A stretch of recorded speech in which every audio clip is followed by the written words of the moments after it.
अकबर की फौज को देखिए तो अकबर उसमें है ही नहीं। अकबर के बदले सेना का नेतृत्व कौन कर रहा है? राजा मान सिंह। उसी सांप्रदायिक ताकतें थी जंगे आज़ादी में। एक तरफ मुस्लिम लीग, एक तरफ हिंदू महासभा आरएसएस। तेरे को मंदिर ही तोड़ना था तो सोमनाथ आने की क्या जरूरत थी? रास्ते में तो कई मंदिर हैं, उनको तोड़ लेता। सोमनाथ के मंदिर में 151 करोड़ के बराबर की संपत्ति है। ये वही साहब महाराज हैं जो औरंगजेब के कस्टडी में 19 साल तक रहे। बोलते हैं औरंगजेब ने तलवार की जोर पर इस्लाम फैलाया। औरंगजेब के दरबार में 33% ऑफिसर्स हिंदू थे। पार्टी का नाम गेस करने पर आधा कप चाय आपको पिलाई जाएगी। और मुसलमानों के खिलाफ एक प्रकार से नफरत पैदा की जाती है। अब गौ हमारी माता है, उसके नाम पर 100 लिंचिंग हो गई 2019 तक। इसमें मरने वाले 90 मुसलमान और 10 दलित। हेलो अटल जी, आप क्या कर रहे हो? आप जो खा रहे हो ये तो बीफ है। आप जो खा रहे हो ये बीफ है। अटल जी ने कहा नो प्रॉब्लम, बीफ है तो क्या हो गया, इंडियन गाय का थोड़ी है, ये तो अमेरिकन गाय का है। Let's have a good time. 25-26 साल के भी उभर के कभी बाबा बन गए तो अभी वो हिंदू गांव बनाने जा रहे हैं। आतंकवाद, तेल के कुओं पर कब्जा जमाने के लिए अमेरिका ने शुरुआत की, अलकायदा को खड़ा किया, आईएसएस को खड़ा किया। अमेरिकन मीडिया का गंदा रोल, उसने एक शब्द कॉइन किया, इस्लामिक टेररिज्म। इस्लामिक टेररिज्म शब्द ये और कहीं से नहीं आया और पहली बार आया। इस्लामोफोबिया पर बहुत महत्वपूर्ण बातें मंच के साथियों ने कही हैं, तो मैं इनको दोहराऊंगा नहीं। मैं केवल इस्लामोफोबिया को हम कैसे समझें, क्या ये सतही चीज़ है जो ऊपर ऊपर चल रही है या इसकी जड़ें बहुत गहरी हैं? क्या केवल ये मजाक का मामला है या ये राजनीतिक एजेंडा है? इस चीज़ को हम थोड़ा समझने की कोशिश करेंगे। तो थोड़ा सा मैं इतिहास के डिटेल में तो मैं नहीं जाऊंगा, पर इतना आपको बताऊंगा कि भारत में इस्लाम की जड़ें तो बहुत पुरानी हैं। 7वीं शताब्दी से भारत में इस्लाम आया है। अंग्रेज़ जब यहाँ आए, अंग्रेज़ों ने जब यहाँ अलग प्रकार से शोषण चालू किया किसानों पर, राजाओं पर, व्यापारियों पर, और उसके खिलाफ आपको याद होगा 1857 की क्रांति विद्रोह लड़ाई हुई। तो थोड़ा मेरे साथ साथ सोचिए, 1857 की लड़ाई क्रांति के लीडर का नाम क्या था? Anybody? Bahadur Shah Zafar, thank you very much. और उनके साथी कौन थे? तात्या साहब टोपे, नाना साहब पेशवा, झांसी की रानी। हिंदू मुसलमान मिलकर अंग्रेज़ों के खिलाफ लड़े। अंग्रेज़ों की सत्ता डगमगा गई तो उन्होंने क्या फैसला किया? यहाँ के लोगों को लड़ाओ और राज करो, फूट डालो और राज करो की नीति यहाँ से चालू होती है। तो ये कैसे किया जाए? तो इसके लिए उन्होंने इतिहास का इस्तेमाल सबसे पहले किया। और जो राजाओं का राज था, जिसमें हिंदू राजा के साथ मुसलमान राजा मिलता भी था, दोस्ती भी करता था, झगड़ा भी करता था। कोई राजाओं की लड़ाई धर्म के लिए नहीं होती थी, इस बात को भूल जाइए। इस बात को अंग्रेज़ इतिहासकारों ने राजा के धर्म के आधार पर निश्चित कर दी कि वो राजा ने ऐसा क्यों किया, क्योंकि वो हिंदू था। इसलिए राजा ने ऐसा क्यों किया, क्योंकि वो मुसलमान था। ये पूरा पूरा गलत है। एक ही उदाहरण मैं देना चाहूँगा एग्जाम्पल के लिए, वैसे तो बहुत कुछ इस पर कहा जा सकता है। आपको लड़ाई याद होगी, वो हल्दी घाटी की लड़ाई किसके बीच में हुई? अकबर और राणा प्रताप। क्या कहते हैं, हिंदू मुसलमान की लड़ाई। अकबर की फौज को देखिए तो अकबर उसमें है ही नहीं। अकबर के बदले सेना का नेतृत्व कौन कर रहा है? राजा मान सिंह। राणा प्रताप जी के पास आइए। राणा प्रताप जी के 2 जनरल हैं सिपा सालार, एक का नाम है राम सिंह, दूसरे का नाम है हकीम खान सूर। मेरे सुर में सुर मिलाइए, दोनों तरफ हिंदू हैं, यस या नो? दोनों तरफ मुसलमान हैं। तो ये हिंदू मुसलमान की लड़ाई है, 2 राजाओं की लड़ाई है। तो इन्होंने उसको हिंदू मुसलमान की लड़ाई के रूप में प्रस्तुत किया और वहीं से अंग्रेज़ इतिहासकारों ने बात की। उस इतिहास को लेकर आगे सांप्रदायिक ताकतें चली। कौन सी सांप्रदायिक ताकतें थी जंगे आज़ादी में? एक तरफ मुस्लिम लीग, एक तरफ हिंदू महासभा आरएसएस। इन्होंने उस इतिहास को पकड़ लिया, अपने अपने राजा का गौरवान्वित किया और दूसरे राजा का खराब किया। एक बात मैं इस निश्चित रूप से आपको बता दूं, आज पाकिस्तान में हिंदुओं के खिलाफ बहुत नफरत है, नो इश्यू अबाउट दैट। और भारत में जो नफरत पैदा की गई मुसलमानों के खिलाफ, उसमें एक तो ये किताबें अंग्रेज़ों की, उनका मीडिया का मुझे पता नहीं, उस समय का मैंने रिसर्च नहीं किया, पर उससे ज़्यादा इसको जिसने पकड़ा, और ये संगठन का नाम आपको गेस करना है। ये संगठन को आज जैसे भाषा जी ने कहा 100 साल पूरे हो रहे हैं। उनकी शाखाएं थी यस नो। शाखाओं में कौन सा कपड़े पहनते थे, पैंट या हाफ पैंट? चलिए आपने पहचान लिया। तो शाखाओं में क्या पढ़ाते थे? शाखाओं में पढ़ाते थे महान हिंदू राजा, उनको सफ़र करना पड़ा मुसलमान राजाओं से। वो देखिए ये मुसलमान राजा आया, लूट कर ले गया। एक ही जैसे उदाहरण जुबैर भाई ने दिया, उसी को मैं बता देता हूँ। महमूद गजनवी आया सोमनाथ का मंदिर तोड़ने। अब मैं इसी को सिर्फ रैशनली देखा, हिस्टोरियन के रूप में नहीं देखा। गजना से वो आ रहा है सोमनाथ और क्या कहता है, मैं मुसलमान हूँ, मैं मूर्ति पूजा में नहीं मानता, इसलिए सोमनाथ का मंदिर तोड़ रहा हूँ। मैंने डिटेल में स्टडी किया तो मैंने कहा अगर आज महमूद गजनवी होता अगर, तो मैं उससे पूछता भैया तेरे को मंदिर ही तोड़ना था तो सोमनाथ आने की क्या ज़रूरत थी? रास्ते में तो कई मंदिर हैं, उनको तोड़ लेता। पर वो ये जवाब थोड़ी देता कि सोमनाथ के मंदिर में 151 करोड़ के बराबर की संपत्ति है। मेरे मुंह में पानी आ गया। वो संपत्ति के लिए मैं यहाँ आया हूँ और बोलने के लिए बोल दिया कि मैं तो मुसलमान हूँ, मुस्लिम मूर्ति पूजा में नहीं विश्वास करता, इसलिए मंदिर तोड़ रहा हूँ। ऐसे बहुत सारे उदाहरणों से इतिहास भरा पड़ा है। अभी अभी महाराष्ट्र में आपने देखा होगा, इस्लामोफोबिया जो पहले 70% 80% था, अभी 90% हो गया। क्यों भाई? एक फिल्म आई छावा नाम की। छावा फिल्म में औरंगज़ेब, पूरी 126 मिनट की फिल्म है, वेरी अनएस्थेटिक। 126 मिनट की फिल्म में 40 मिनट यही बताया गया है कि औरंगज़ेब ने संभाजी महाराज का किस प्रकार से उस पर क्रूरता की। अब ये फिल्म जो बताती है, इसको मैं कहता हूँ सेलेक्टिव हिस्टोरियोग्राफी। सेलेक्टिव यानी क्या? औरंगज़ेब के साथ मिलकर संभाजी ने 2 बार लड़ाई लड़ी थी, उसका उल्लेख नहीं है। संभाजी के पुत्र शाहू महाराज ये औरंगज़ेब की कब्र पर उनको आदर प्रकट करने गए थे, और ये वही शाहू महाराज हैं जो औरंगज़ेब की कस्टडी में 19 साल तक रहे। बोलते हैं औरंगज़ेब ने तलवार की जोर पर इस्लाम फैलाया। अभी भी बोर्ड लगा हुआ है वहाँ पर, अभी भी बोर्ड लगा हुआ है, इस्लाम फैलाया। और मैं पूछता हूँ भैया, औरंगज़ेब के दरबार में 33% ऑफिसर्स हिंदू थे।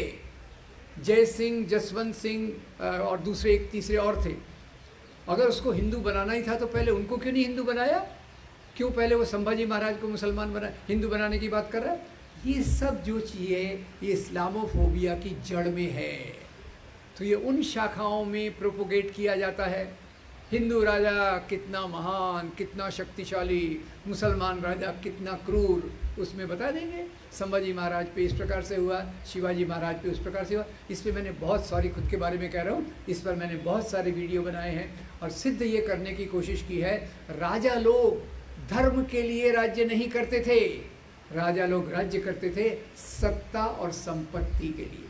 हर एक राजा अपने राज्य का विस्तार करना चाहता था। आज सोच ऐसी हो गई है, वो राजा मेरे धर्म का है, हिंदू है, तो मैं कहूँगा वेरी गुड, कितना बहादुर राजा है। अगर वो राजा मुसलमान अपने राज्य का विस्तार कर रहा है, अरे वो कितना आक्रामक है, कितना खराब है।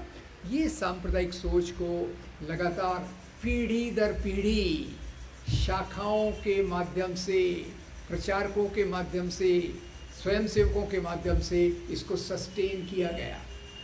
और यहाँ से अंग्रेज़ों ने एक और चालाकी की, राजाओं को आज के हिंदू मुसलमानों से जोड़ दिया।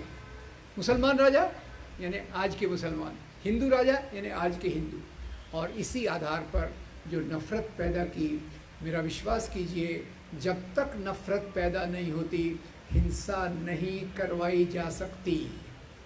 सवाल का जवाब दे सकते तो मुझे खुशी होगी। हिंसा होती है या करवाई जाती है? कौन हिंसा करवाएगा? जिसको उससे फ़ायदा होगा। 1990 से हिंसा का एक बहुत ख़तरनाक दौर चालू हुआ है और उसी के साथ एक पार्टी की पावर पहले से बढ़ गई है। उसका ज़रा ख्याल कीजिए। तो इसका सीक्वेंस क्या है? पहले गलत प्रचार करो, भ्रष्ट प्रचार करो, वन साइडेड प्रचार करो, फिर उसको चुन के आगे ले जाओ, नफ़रत फैलाओ, और फिर कोई दंगा करवाने वाला आता है तो माइनॉरिटी कम्युनिटी को घेरो, उनको मजबूर करो और दंगे करवाओ। और यहाँ मैं खुद की बात नहीं कह रहा, मैं आपको येल यूनिवर्सिटी का एक रिसर्च बता दूंगा। येल यूनिवर्सिटी, मेरी अभी स्टाइल यही है, मैं पूछ पूछ के आगे चलता हूँ क्योंकि मेमोरी भी मेरी ख़राब है। येल यूनिवर्सिटी का नाम आपने सुना है क्या? अच्छा, वेरी गुड। मैंने नहीं सुना था। मैंने कब सुना? वो अपनी जो पहले एक MHRD मिनिस्टर थी ना, सास भी कभी बहू वाली। हाँ, अभी लोगों ने कहा ये MHRD मिनिस्ट्री देख रही है, ये तो कितनी कम पढ़ी लिखी है। तो गुस्से में तब आ गई सास भी कभी बहू स्टाइल में, और बोली देखो मैं तो येल यूनिवर्सिटी से डिग्री लाई हूँ। मैं बहुत इम्प्रेस हो गया। मैं उनके रिसर्च, फिर से मैं येल यूनिवर्सिटी के रिसर्च को फॉलो करने लगा।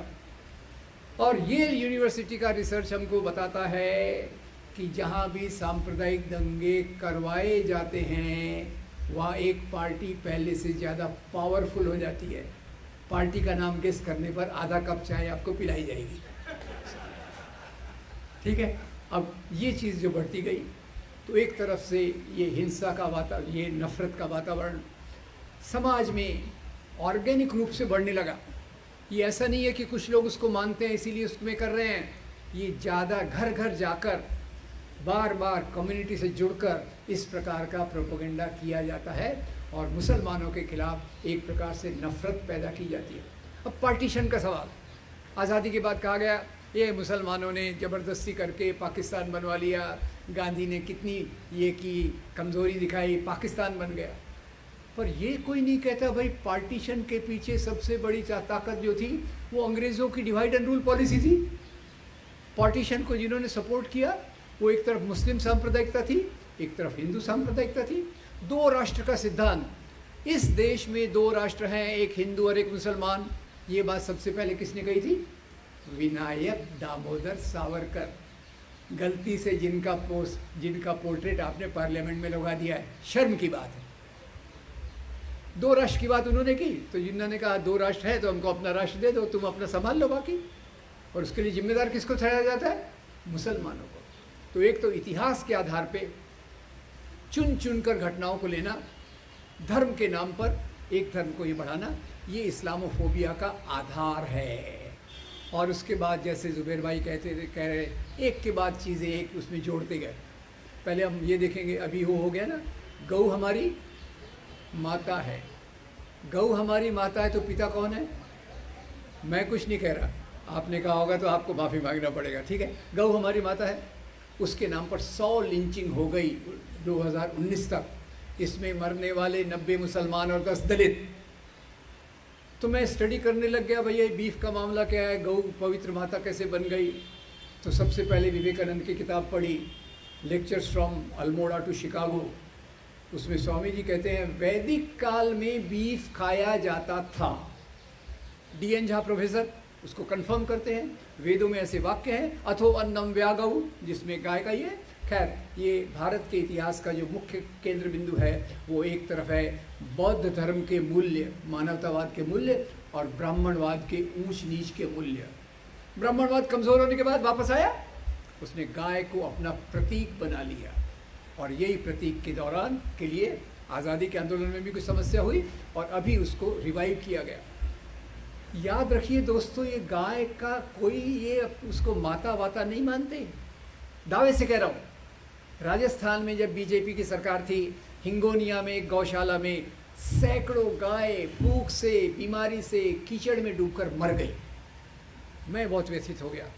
मैंने कहा हो क्या रहा है? एक तरफ तो बोलते हैं हम गौशाला बनाएंगे, गौ की रक्षा करेंगे, दूसरी तरफ हो क्या रहा है? तो मुझे उसका जवाब मिला कि ये केवल राजनीतिक एजेंडा है। और वो कैसे पता चला आपको पता है? वो अपने एक प्रधानमंत्री थे ना जो कविताएं लिखते थे, अटल बिहारी वाजपेयी, मैं भूल जाता हूँ इसलिए पूछता, डोंट वरी। अब उनकी एक बायोग्राफी में पढ़ रहा था, हार नहीं मानूंगा, विजय त्रिवेदी नाम के पत्रकार ने लिखी थी। पेज 236 पे आया तो पढ़ने को मिला, एक बार अटल जी अमेरिका में लेक्चर के टूर पर थे। लेक्चर करके एक लेक्चर देने के बाद आराम से खाने का आनंद उठा रहे थे। समझ गए ना, खाने का आनंद उठा रहे थे। तो पड़ोसी ने उनके कंधे पे थपथपाया, हेलो अटल जी आप क्या कर रहे हो? आप जो खा रहे हो ये तो बीफ है, आप जो खा रहे हो ये बीफ है। अटल जी ने कहा नो प्रॉब्लम, बीफ है तो क्या हो गया, इंडियन गाय का थोड़ी है, ये तो अमेरिकन गाय का है, let's have a good time. अब ये गाय का मामला आया, फिर कितने मामले आए, जैसे जुबैर भाई ने बहुत सारांश में कहा, इसमें डिटेल में भी बात की जा सकती है कि अभी जो fall in the rate of fertility of Muslims is higher than fall in the rate of Hindus. और आज ये 2.3 या 2.4% के आसपास 2.4 चाइल्ड पर मदर है।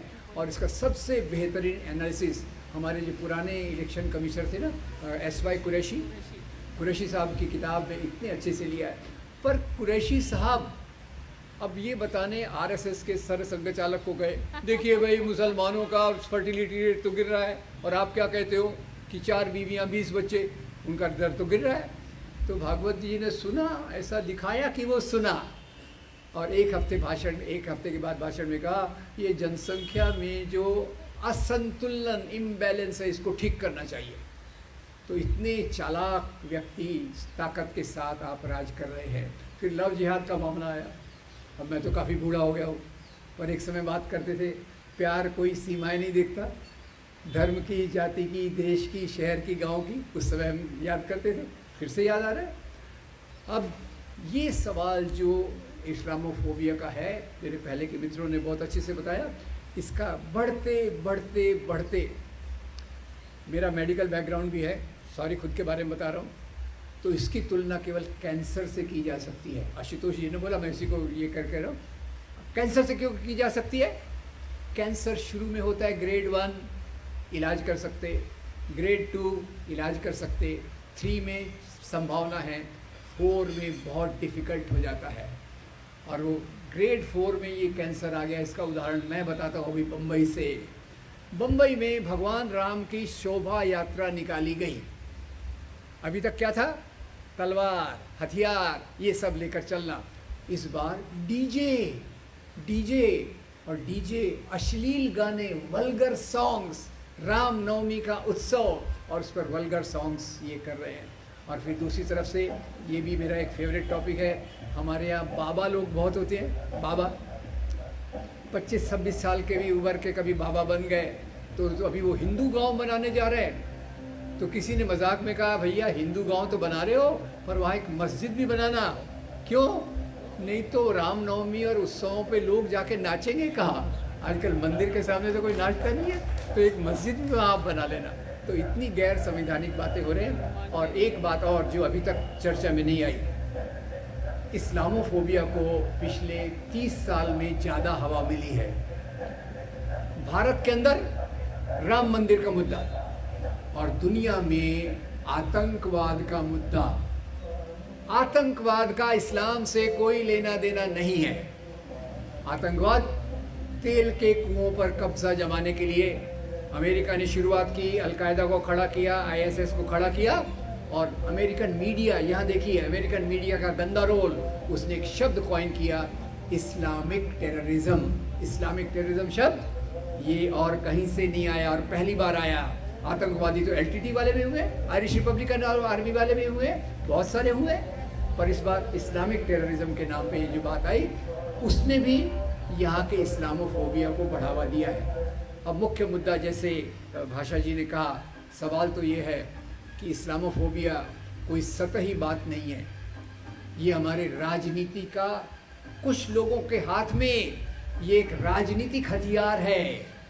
इस्लामोफोबिया के माध्यम से वो अपना पावर, अपनी सत्ता और अपने मूल्यों को ज़्यादा बढ़ाना चाहते हैं। और वही काम के लिए अगर हमको विरोध करना है तो ये चीज़ों को जनता तक पहुंचाना बहुत ज़रूरी है। जॉन दयाल साहब ने कहा, चीज़ों का मुकाबला उसी समय करना चाहिए। कहीं अभी काफ़ी मीडिया को काफ़ी क्रिटिसाइज़ किया गया है, पर मैं कुछ तारीफ़ भी करना चाहता हूँ। कुछ चैनल्स हैं, YouTube चैनल्स, जिनमें काफ़ी विश्वसनीयता है, जो बातों को ईमानदारी से लोगों तक ले जा रहे हैं। तो पहली बात तो ये है कि ये चीज़ों को लोगों तक ईमानदारी तक ले जाना ज़रूरी है। ये कैसे होगा? घर घर में, मोहल्ले में, बस्तियों में लोगों से मिलकर हमारे कार्यकर्ता बताएं कि भाई मुस्लिम राजा, हिंदू राजा, क्या समस्या थी? हिंदू, मुसलमान, इस्लाम धर्म क्या बोलता है? जहाँ हिंदू धर्म कहेगा वसुधैव कुटुंबकम, इस्लाम कहेगा अपने पड़ोसी का ख्याल रखो, नहीं तो जन्नत के दरवाजे आपके लिए नहीं खुलेंगे। धर्म के मूल्यों में ज़्यादा फर्क नहीं है। जो फर्क है वो इनके राजनीतिक मुद्दों पे है, पहचान के मुद्दों पर है। मेरी मंदिर, मेरा मंदिर तेरी मस्जिद, मेरी धर्म किताब तेरी धर्म किताब, उस मुद्दे पर ये झगड़ा लगाते हैं और उसके आधार पर सत्ता में आते हैं। तो ये जो रास्ता है इस्लामोफोबिया का, वो एक ऐसे राष्ट्र की तरफ हमको ले जा रहा है या ले जा चुका है, इसके बारे में आप विश्लेषण कीजिए, जो हमारे संविधान के मूल्यों के पूरे पूरे विरोध में है। हमारा संविधान कहता है, जो महात्मा गांधी एक सरल वाक्य में कहते हैं, ईश्वर अल्लाह तेरो नाम। ये देश सब लोगों का है। ये देशी विदेशी क्या होता है भाई? 15 अगस्त 1947 के पहले इस समय क्या देश की बाउंड्री थी? देश की बाउंड्री बनी, दुर्भाग्यवश विभाजन हुआ।